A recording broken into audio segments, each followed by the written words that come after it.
மாநில ஆளுநர். இந்த மாநில ஆளுநர் என்றால் அவருக்கு என்ன அதிகாரம் இருக்கிறது? அவர் யாரால் நியமிக்கப்படுகிறார்? அவருடைய அதிகாரங்கள் என்ன? அவருடைய தகுதிகள் என்ன? இது போன்று அப்படியே அந்த ஓவரால் கம்ப்ளீட்டா பார்த்துருவோமா? இப்ப எப்படி மத்திய அரசாங்கத்தில் ஜனாதிபதி இருக்கிறாரோ, குடியரசுத் தலைவர் இருக்கிறாரோ, அதே போல்தான் மாநில அரசாங்கத்தில் மாநில ஆளுநர் இருக்கிறார், கவர்னர் இருக்கிறார். பெரும்பாலான நிகழ்வுகள், அதிகாரங்கள், செயல்கள் எல்லாம் ஒன்றாக இருக்கும். ஒரு சில மட்டும் வித்தியாசமா இருக்கும். அப்படியே பார்த்துருமா? ஓவரால் அப்படியே பார்த்துட்டு வந்துருவோம். ஒவ்வொரு மாநிலத்திற்கும் ஒரு ஆளுநர் இருப்பார். அந்த ஆளுநர் தேர்ந்தெடுக்கப்பட்டவரா அல்லது நியமிக்கப்பட்டவரா என்றால் நியமிக்கப்பட்டவர். ஏன் அவரை நியமிக்கிறோம் அப்படிங்கிற ஒரு கேள்வி வரும். அவர் மக்களால் தேர்ந்தெடுக்கப்பட்டால் கான்ட்ரோவர்சி ரெண்டு பேருக்கு வந்துடும். முதலமைச்சர் நீ பெரியவரா நாம் பெரியவரா? ஒரு கத்திக்குள்ள ரெண்டு உரம் போகக்கூடாது இல்லையா? ஒன்று இருந்தால் தான் சேஃப்டியா இருக்கும். அதனால தேர்ந்தெடுக்கப்படுவதற்கு டிராப்டிங் கமிட்டியிலையும் அரசியல் நிர்ணய சபையிலையும் இது விவாதம் ஓடிக்கிட்டு இருக்கு. கான்ஸ்டிடியூஷன் நம்ம பிரேம் பண்றதுக்கு முன்னாடி ஆளுநரை தேர்ந்தெடுக்கலாமா அல்லது நியமிக்கலாமா? ஒரு குரூப் தேர்ந்தெடுக்கப்படலான்னு சொல்றாங்க, ஒரு குரூப் நியமிக்கப்படலான்னு சொல்றாங்க. ஒரு தேர்ந்தெடுக்கப்பட்டால் ஒரு அரசியல் சாயம் பூசப்பட்டவராக இருப்பார். ஏதாவது ஒரு கட்சியிலிருந்து வந்திருக்கணும். இவர் முதலமைச்சர் ஒரு கட்சியிலிருந்து வந்திருக்கணும்.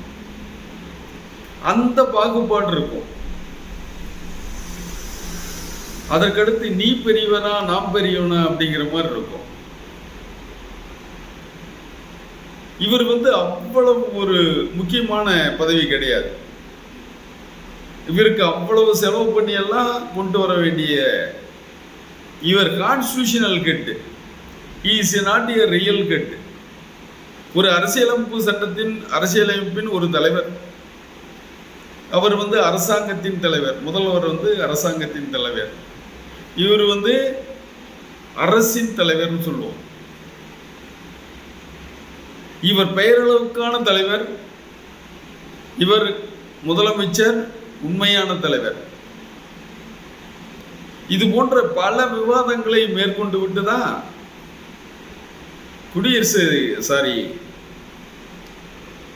ஆளுநரை நியமிக்கலாம் என்ற ஒரு முடிவெடுத்து விட்டார்கள். ரைட். நியமிக்கிறது அப்படின்னா என்னென்ன அவருக்கு தகுதிகள் வேணும், என்னென்ன கிரைட்டீரியா வைக்கலாம்? Is the citizens of India. யாராக இருந்தாலும் அது இந்த பெருந்தலைகள். இப்போ நம்ம கவர்மெண்ட் ஊழியராக இருந்தாலும் நம்ம இந்திய குடிமகனாக இருந்தால் தான் ஊழியராக இருக்க முடியும். அதே மாதிரி இவங்கெல்லாம் ஒரு மாநிலத்தின் தலைவர், ஒரு அரசின் தலைவர் அப்படிங்கும்போது இவர் சிட்டிசன்ஸ் ஆஃப் இந்தியா, இந்திய குடிமகனாக இருக்கணும். 35 வயசு கம்ப்ளீட் ஆகிருக்கணும். அதுக்கடுத்து ஒரு மாநிலங்களில்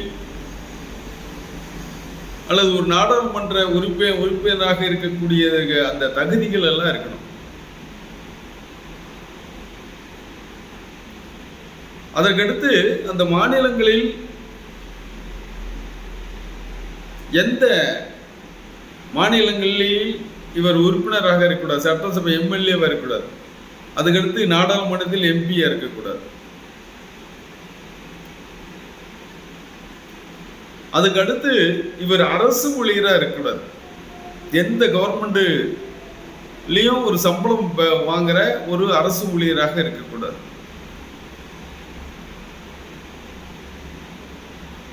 இது போன்ற ஒரு தகுதிகள் இவருக்கு நியமித்து குடியரசுத் தலைவர் இவரை நியமிக்கிறார்.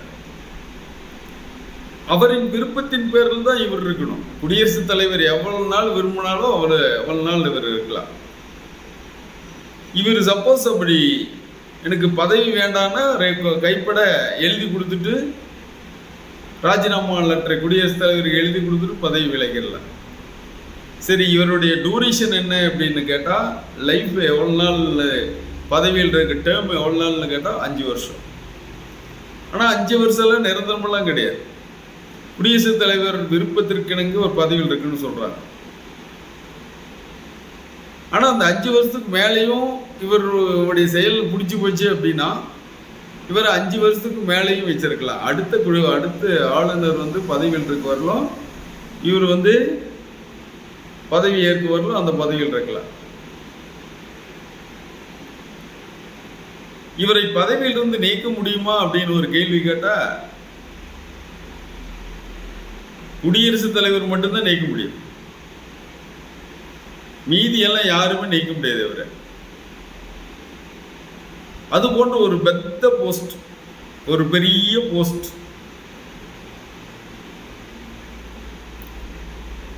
குடியரசுத் தலைவரே அரசியலமைப்பு சட்டத்தை மீறிவிட்டார் என்பதற்காக ஆர்டிகல் 61 படி அவர் பதவியில் இருந்து நீக்கலாம். அதனுடைய ப்ராசஸ் எல்லாம் இருக்கு. நாடாளுமன்ற தேர்ந்தெடுக்கப்பட்ட உறுப்பினர்களாலும் அனைத்து மாநில சட்டமன்ற தேர்ந்தெடுக்கப்பட்ட உறுப்பினர்களாலும் டெல்லி பாண்டிச்சேரி தேர்ந்தெடுக்கப்பட்ட உறுப்பினர்களால் ஒரு அவையில் தீர்மானம் கொண்டு அதுக்கு 4 ஒரு பங்கு உறுப்பினர்கள் கையெழுத்து போட்டு 2 அவையிலையும் 3/2 பங்கு பேர் ஆதரவாக வாக்களித்து விட்டால் அவர் பதவியிலிருந்து நீக்கலாம் அப்படின்னு சொல்லி 661 ஆர்டிகல் சொல்லுது குடியரசுத் தலைவரை. ஆனால் இவரை நீங்க நீக்க முடியாது. இதுதான் அவருக்கும் இவருக்கும் வித்தியாசம்.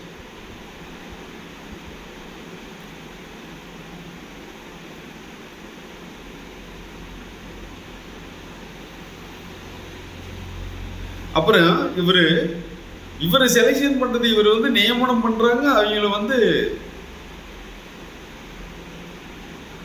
தேர்ந்தெடுக்கப்படுகிறார்.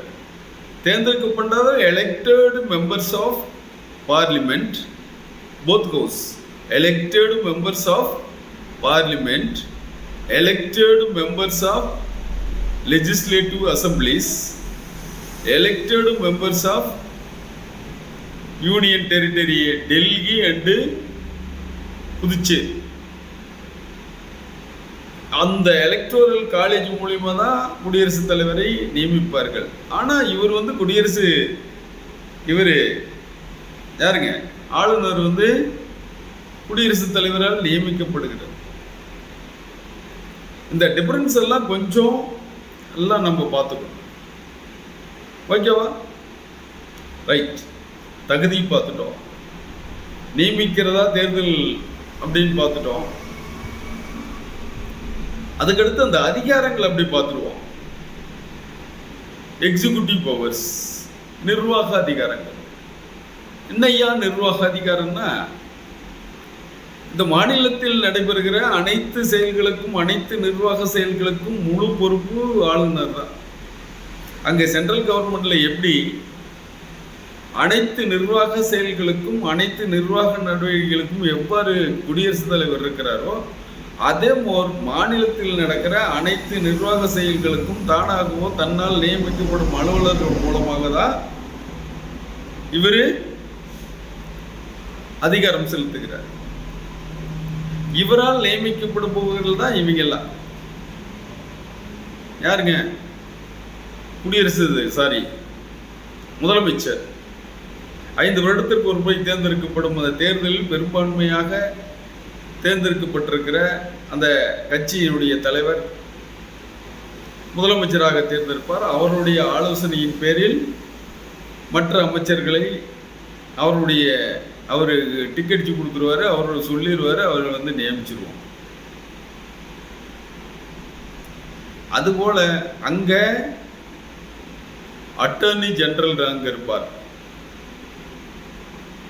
எங்க மத்திய அரசுல. மாநில அரசுல அட்வொகேட் ஜெனரல் இருப்பாங்க. அதே மாதிரி பணியாளர் டிஎன்க தமிழ்நாடு பப்ளிக் சர்வீஸ் கமிஷன் இருக்கும் தமிழ்நாட்டில். அந்த மாநில பணியாளர் ஆணையத்தினுடைய தலைவரையும் மெம்பரையும் இங்கே நியமிப்பாங்க. அதே மாதிரி தமிழ்நாட்டினுடைய எலெக்ஷன் கமிஷனர் நியமிப்பாங்க. அங்க தேர்தல் ஆணையத்தினுடைய தேர்தல் ஆணையர் மற்ற அவங்க நியமிப்பாங்க. இது போன்ற இந்த நியமனத்தின் மூலம் இங்கே மாநிலத்தில் நிர்வாகம் நடைபெறுகிறது. அவருக்காக தான் இவரு எல்லாமே அவருக்கு இவர் ஆலோசனை சொல்லணும். யாருங்க? அமைச்சரவை கொண்ட முதலமைச்சர்களுடைய சேர்ந்த அந்த அமைச்சரவை ஆலோசனை பேரில் தான் அவர் எல்லா செயல்களும் செய்ய வேண்டும் என ஆர்டிகல் 163 சொல்லுது. ஆனால் அங்கேயும் இங்கேயும் ஒரு பெரிய வித்தியாசம் இருக்கு. இதை நீங்கள் டிஸ்கிரிப்டிவ் டைப்பில் எழுதும்போது கிளீனாக எழுதிருங்க. ஆர்டிகல் 74 சென்ட்ரல் கவர்மெண்ட்ல சொல்லுது, எந்த முடிவாக எடுத்தாலும் 2 பேர் ஆனால் நாமினல் கட்டு தான். அவரு நாமினல் கட்டு, இவரு 2 பேரும் பெயர்களுக்கான தலைவர் தான். உண்மையான அதிகாரம் அங்க பிரதமர் கிட்ட இருக்கு, இங்க முதலமைச்சர் கிட்ட இருக்கு. அவரு குடியரசுத் தலைவர். ஆனா அந்த அமைச்சரவனுடைய ஆலோசனையின் பேரில் தான் ஒவ்வொரு செயலும் செய்யணும். ஆனா இவரு அமைச்சரும் முதலமைச்சருடைய ஆலோசனையின் பேரில் செஞ்சாலும் செய்யலாம், இல்லைனாலும் இல்லை. அங்க கம்பல்சரி, அங்க கம்பல்சரியா குடியரசுத் தலைவர் செய்யணும். இவரு மேபி செஞ்சா செய்யலாம், செய்யாம போலாம், ஆலோசனை வேணும்னா வச்சுக்கலாம், வேண்டாம்னா விட்டுறலாம். ஒரு சில செயல்களில் தன்னிச்சையான முடிவெடுக்கலாம். இது போன்று இருக்கிறது. இங்க விருப்புரிமை அப்படின்னு சொல்லி டிஸ்கிரிஷனரி பவர்னு இருக்கு. ஒரு மாநிலத்தில் மெஜாரிட்டி இல்லாம இப்ப 234 தொகுதி அப்படின்னா 118 வேணும் மெஜாரிட்டிக்கு. அந்த 118 இல்லாம அதுக்கு கீழே ஒரு 70 80 வாங்கிட்டு ஒரு 2-3 கட்சி அது மாதிரி இருந்துச்சுன்னா யார் மெஜாரிட்டியோ அவங்கள கூப்பிடலாம்.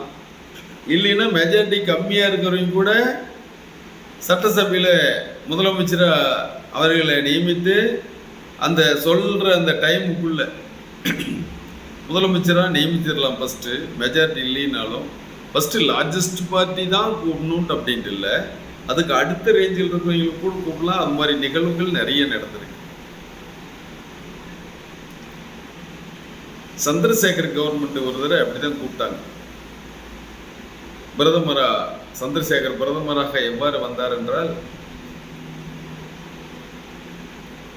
அதற்கு முன்னாடி இருந்த கவர்மெண்ட் டிசால்வ் ஆயிடுச்சு, விபி சிங் கவர்மெண்ட்.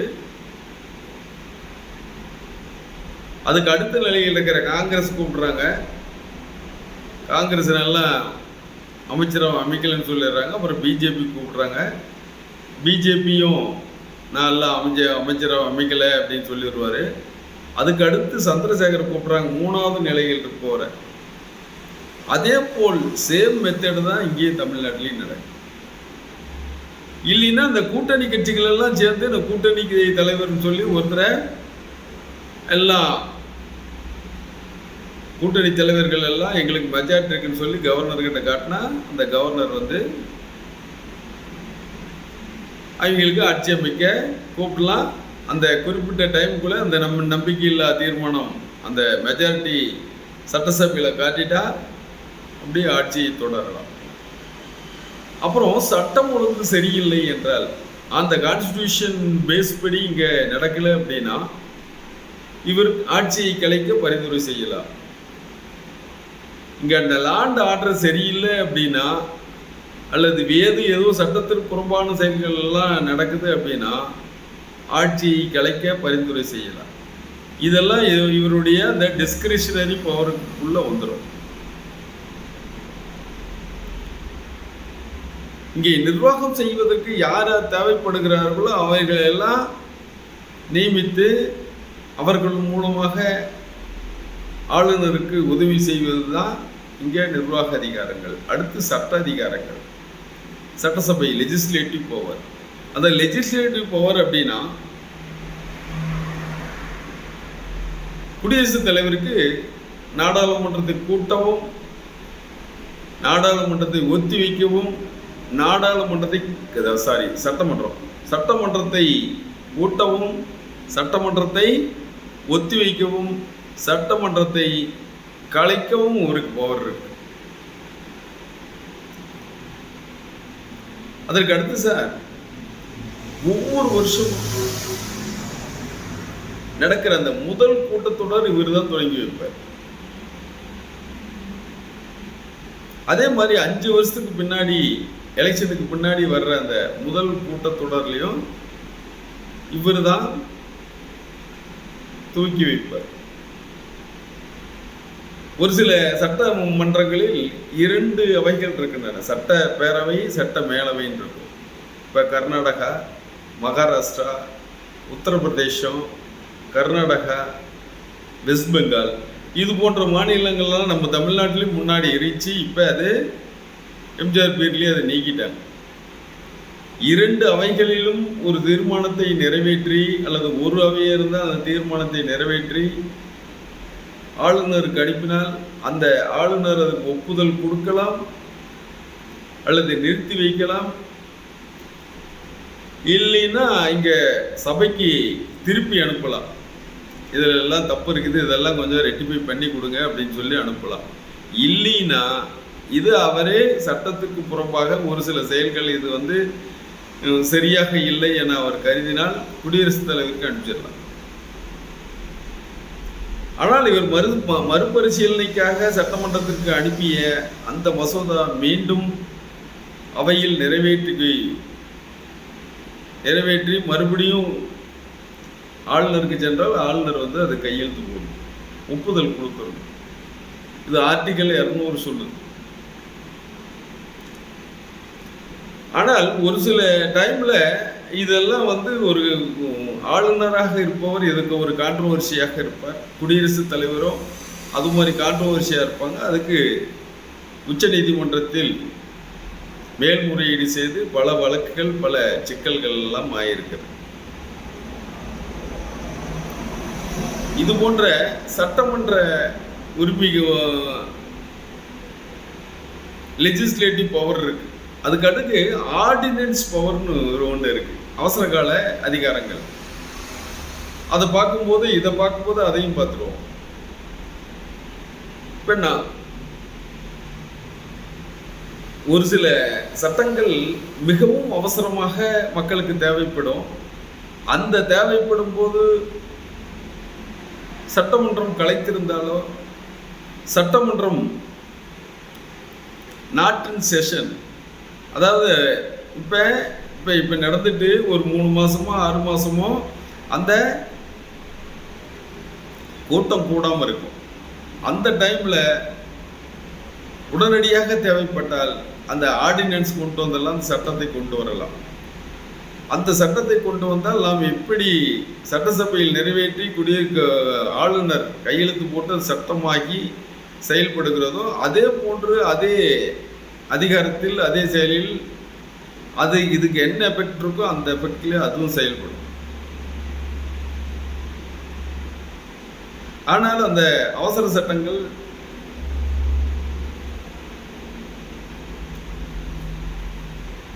மீண்டும் சட்டமன்றம் கூடி ஒரு 2 அவையாக இருந்தால் சட்ட மேலவை சட்ட பேரவை இருந்துச்சுன்னா 2லையும் 6 வாரத்துக்குள்ள சம்மதம் தெரிவித்தா அந்த ஆர்டினன்ஸ் அந்த அவசர சட்டம் செல்லுபடியாகும். இல்லை என்றால் அந்த அவசர சட்டம் செல்லுபடியாகாது. அதே மாதிரி இந்த 356 ஆர்டிகல் படி, அது அரசியலமைப்பு சட்டப்படி அரசாங்கம் செயல்படவில்லை என்றால் ஆர்டிகல் 366 பயன்படுத்தி ஆளுநர் குடியரசுத் தலைவருக்கு பரிந்துரை செய்து ஆட்சியை கலைக்கலாம். இது சட்டமன்ற அதிகாரங்கள். அதுக்கடுத்து நீதிமன்ற அதிகாரங்கள் இருக்கு. இப்போ இந்த டிஸ்ட்ரிக்ட் கோர்ட்டு ஜட்ஜஸ் எல்லாம் இவர் தான் நியமிப்பார். ஆனால் ஹைகோர்ட்டு ஜட்ஜஸ், ஹைகோர்ட்டு மற்ற நீதிபதிகள்லாம் குடியரசுத் தலைவர் நியமிச்சிருப்பார்.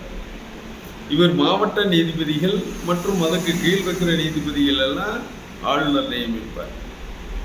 யாருக்காவது ஒரு தண்டனை கொடுத்து விட்டால், கொடுங்காவல் தண்டனை கொடுத்து விட்டால், அந்த தண்டனையை ரத்து செய்யவும் அல்லது நிறுத்தி வைக்கவும், ஒரு தண்டனையிலிருந்து வேறு தண்டனை வழங்கவும், இது மாதிரிலாம் பண்ணுறதுக்கு இவருக்கு ஆளுநருக்கு அதிகாரங்கள் இருக்கின்றன. இவர் இந்த செயலை செய்ததற்காக ஆர்டிகல் 361 படி சட்ட நடவடிக்கைகளுக்காக, இவர் செய்த செயல்களுக்காக இவரை கைது செய்ய முடியாது. இவரையும் குடியரசுத் தலைவரையும் கைது செய்ய முடியாது. அது ஆர்டிகல் 361. அதை இம்யூனிட்டி பவர்னு சொல்லுவாங்க, இல்லை தடை காப்பாற்றல்னு சொல்லுவாங்க. இந்த நீதிமன்ற செயல்களுக்காகவும், இந்த ஆட்சி மன்ற செயல்களுக்காகவும், சட்டமன்ற செயல்களுக்காகவும், இவர் செய்த செயல்களுக்காக இவரை கைது செய்ய முடியாது. இவரை கொண்டு போய் அங்கே இதில் நிறுத்த முடியாது. அதே மாதிரி இவர் என்ன செயல் செய்திருந்தாலும் உச்ச நீதிமன்றத்தில் இவர் மீது பதவி இது தொடுக்க முடியாது. இந்த 361 ஆர்டிகல் இவரை காப்பாற்றும். ஆனால் குடியரசுத் தலைவர் 61 பயன்படுத்தி பதவியிலிருந்து நீக்கலாம். நீக்கின பின்னாடி அவன் மேலே எல்லா நடவடிக்கை எடுக்கலாம். ஆனால் இவருக்கு, ஆளுநருக்கு அது மாதிரி இவரெல்லாம் நீக்க முடியாது. குடியரசுத் தலைவர் பார்த்து நினைச்சா மட்டும்தான் நீக்க முடியும். இது போன்ற பல வித்தியாசமான, குடியரசுத் தலைவர் தான் இவரை நியமிக்கிறார் என்றால் குடியரசுத் தலைவருக்கு இல்லாத பல அதிகாரங்கள் இவருக்கு இருக்கிறார். அவரை நீக்கலாம், இவரை நீக்க முடியாது. அவர் அரசியலமைப்பு சட்டப்படி அமைச்சரவையும் பிரதம அமைச்சரை தலைவரை கொண்ட அந்த அமைச்சரவை சொல்றதை கேட்கணும். ஆனால் இங்க சொல்றவங்க, இங்க இருக்கிற அமைச்சரவை சொல்றது இவர் கேட்கக்கூடாது. கேட்டா கேட்கலாம், இல்லைன்னா விட்டுறலாம். இவர் மத்திய அரசின் ஒரு முகவராக செயல்படுகிறார். Is the agent of the central government. இப்ப 2 கவர்மெண்ட்டும் 2 ஆளுங்கட்சி. இப்ப மத்தியில் பாரதிய ஜனதா ஆளுகிறது. அதே பாரதிய ஜனதா அரசும் அவர்களுடைய கூட்டணி அரசும் இங்கு ஆண்டால் ஒன்றும் பிரச்சனை இல்லை. அவங்களுக்கு எதிர்கட்சி இங்க ஆளும் போது அங்க இருக்கிற அந்த மாநில ஆளுநருக்கும் இவருக்கும் நிறைய கான்ட்ரோவர்சி வரும். நிர்வாகத்தையும் முடக்க பார்ப்பாருங்க.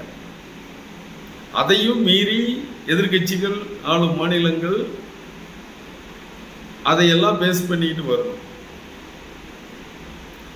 இது போன்ற மாநில அரசின் நிர்வாகங்கள் இந்த ஆளுநரின் கீழ் இவ்வாறு பல வகைப்பட்ட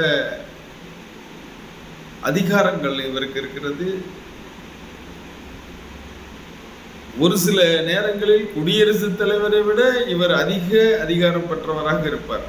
சட்டமன்றத்திலலாம் எந்த சட்டமன்றத்திலும் இவர் இம்பீச்மெண்ட் எல்லாம் கொண்டு வர முடியாது. எந்த சட்டமன்றத்துக்கும் அந்த உரிமை கிடையாது. இவர் நாமினல் கெட்டு தான், ரியல் கெட்டு கிடையாது. ஆனா ஒரு சில நேரங்களில் அந்த டிஸ்கிரிஷனரி பவர் அந்த அளவுக்கு இவர்கிட்ட வேலை செய்யும். ஓகேவா?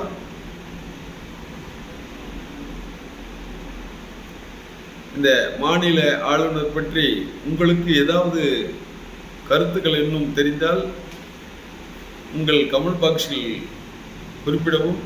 இது போன்ற இன்ஃபர்மேட்டிவ் வீடியோஸ் தேவையெனில் நம்முடைய சேனலை சப்ஸ்கிரைப் பண்ணிக்காங்க. இன்னும் ஏதாவது புதிதாக தகவல்கள் இருந்துன்னா நீங்கள் சொல்லுங்கள். இன்னும் ஏதாவது நிறைய எதிர்பார்த்தாலும் கேளுங்க. அதனால் இதுவரை நம் சேனலுக்கு சப்ஸ்கிரைப் பண்ணாதீங்க. பண்ணிங்கன்னா தான் நான் போடுற இன்ஃபர்மேட்டிவ் வீடியோஸ் எல்லாம் உங்களுக்கு கிடைக்கும். ஓகேவா? Thank you for all.